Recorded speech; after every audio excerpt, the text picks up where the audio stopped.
you're there, I'll go ahead and answer the few questions that you guys had. So I've had a lot of people asking me, how does it feel like to drive a Hellcat as a daily driver? Should you buy one and drive it as a daily driver? My answer will be simple, and that's yes. So, yes, it's tough.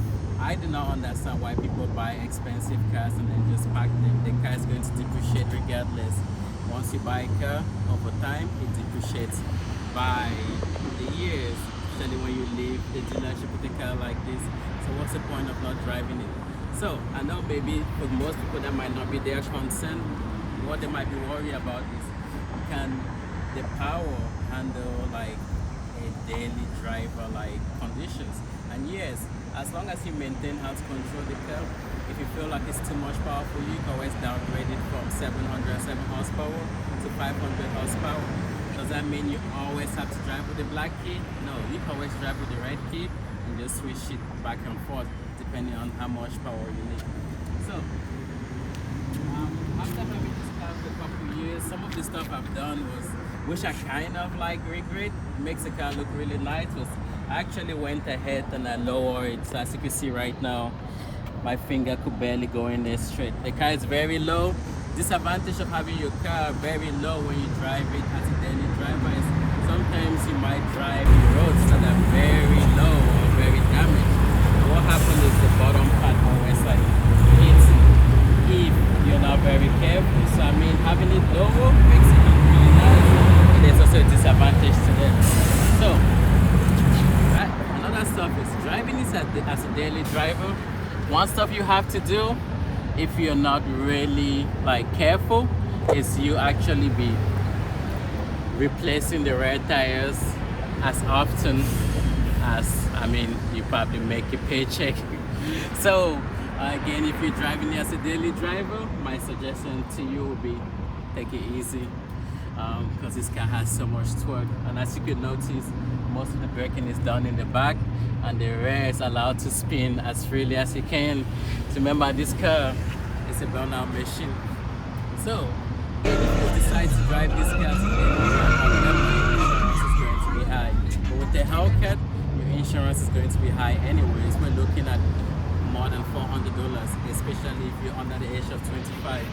So with that said, another stuff you want to do is you want to like maintain the car somehow, you know, like as you can see right there, that actually went up. Let me close it and I open it back up so we can see the miles. So like I said, if you're going to drive it as a daily driver, one stuff you gotta do is you gotta maintain it a lot more. Like you have to do your maintenance on this vehicle. Now one of the tricks I've noticed is, if you're going to like keep going to dealerships to do your oil change, what you could do is you could buy the MOPA plan, and it usually costs about $230 to $245 for like 4 oil changes within 2 years. I'll suggest you buy this because they'll run you, or they'll save you a lot of money. So as a daily driver, the biggest issue I have with this car is people always just like open up their doors like this. So what you end up with is you have a lot of like little dents everywhere on the vehicle. I just had this buff and wax recently, so you really can't see a lot of the scratches. Another stuff I always recommend you do, especially if you're driving a car this powerful and this expensive, is make sure you get you a dash cam.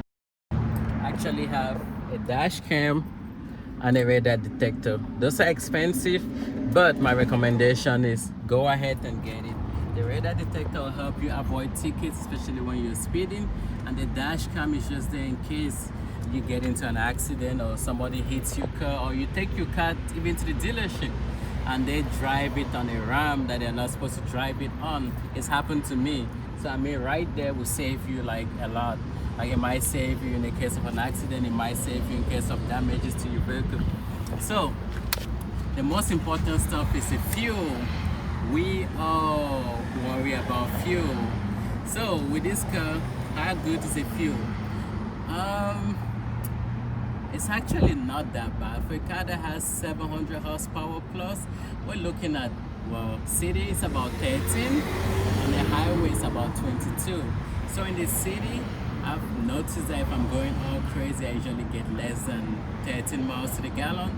But on the highway, that's actually where this car like shines. On the highway, driving long distances, you could get between 22 to even 25.6 miles to the gallon. And how do I know this? Because I've driven almost 400 miles with this vehicle on a single tank. So I mean, on the highway, as long as you switch to economy mode, you're not racing people, you're just doing a cruise, gas shouldn't really be an issue. But again, if you're buying a car like this, gas should not be an issue to you. That means you already got the money for gas. So again, those are just some of the few questions I wanted to answer. Again, like, you guys want to know, does it make any sense to drive it as a daily driver? And again, my answer is definitely yes. You could drive it as a daily driver. You just have to deal with a few stuff. I forgot one step. I did the modification, and that was a mid-muffler delete. So if you plan on driving this every day, and let's say you have a job that requires you to wake up like very early when it's still cold, I would probably not recommend you to do a mid-muffler delete because it is too loud. It takes like a few seconds, a few minutes for it to like calm down and stabilize after idling. But again, if you plan on driving it every day, that's probably a modification I'll skip. And make sure you like and subscribe to my channel, and don't forget to check out my other videos. Peace.